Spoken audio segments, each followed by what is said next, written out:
If you're not into staying in cookie-cutter rooms in chain hotels when you travel, there are many other options, and some of them are cutting edge. Some of them are even on the edge. Travel editor Peter Greenberg is here to show us some of the most unusual alternatives to the average hotel. I'm interested in this one, Peter. Good morning. You got it. Good morning. So what is this jumbo stay concept? Well, if you're going to go to Stockholm, there's actually a hotel there that's a converted 747. Really? Yes. Now, the bad news is it's only 25 dormitory rooms. They're not very expensive, about $52 a night. But you know, I know you're all about the upgrades. So you want the presidential suite? Can you stay first class? You can. In fact, you stay in the cockpit, and that deluxe suite is basically about $240 a night. But hey, you're in a 747, and they even have an observation deck. You know what it is? What? The wing. The wing. You get to walk out on the wing. Hey, look, not a bad little deal there. Not a bad little deal. Yeah. Very interesting. Yeah. And I guess you can stay in a drain pipe. I need some explanation. Well, with all due respect to Muammar Gaddafi, the bottom line is there is actually a hotel. It's called Das Park Hotel. There's one in Germany, one in Austria. You're actually living in a drain pipe. There they are. Look at this. Wow. Double beds. They even have electricity. Look at the light. They'll leave the light on for you. And the funny thing is, you ask the rate. I can't give you the rate. You pay as you go. You pay what you think it's worth. Really? Yeah. So what do you think something like that is worth, Peter? All depends on who you're running from.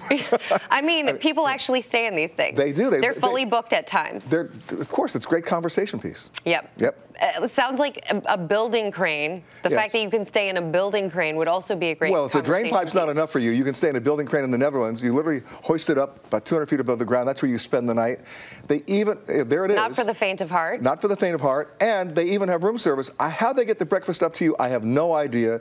But it's not a bad deal. It's for two people. And how much is that again? It can be anywhere from $150 on up. $150 on up. So if you're afraid of heights, I don't recommend it. Literally on up. Yeah. What about, these are all the three you just mentioned, all outside of the U.S. What about a crazy place to stay here in this country? Well, there's the Cedar Tree House in Mount Rainier. There it is. You're 50 feet up on a 200-year-old red cedar tree, and it's really kind of nice. And for 4 people, there's even a bathroom up there. It looks beautiful. It really. Oh, look, talk about room with a view, huh? Talk about a room with a view. It's great. No, but you can't call anybody. There's no staff. You're it. How much? I mean, how much does a hotel like that get booked up well in advance? I would bet. You'd be surprised. It's seasonal. So the bottom line is you can actually get a room there. How about for animal lovers? What hotels do you recommend? Well, this is a little crazy one. This is called the Dog Bark Inn. Look at this, okay? You stay in the dog. It's $92 a night. You're 30 feet up, and you see the little dog there? Yeah, is that another hotel? Yeah, that's for the kids. Ah, very nice. I'm not kidding. Where is this? That is in Idaho. And you know what? $92 a night, but it's kind of a fun thing. And look, all the art on the wall, of course, is all chainsaw art of dogs. Very dog-centric. We're not going any further than that. Can you bring your puppy? Yes, you can. Well, that's good. Good move. Yeah. What about for history buffs? Well, this is my favorite. You want to sleep with the enemy?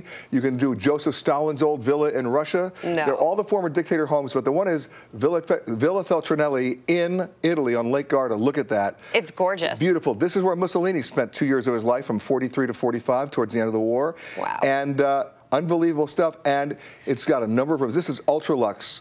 This is going to cost you over $1,000 a night. But if you want the villa where he stayed, that's about $3,500 a night. $3,500. Yeah, but hey, not a bad place to spend the war. Apparently, being a dictator was good. Well, probably after he left. In a moment. You bet.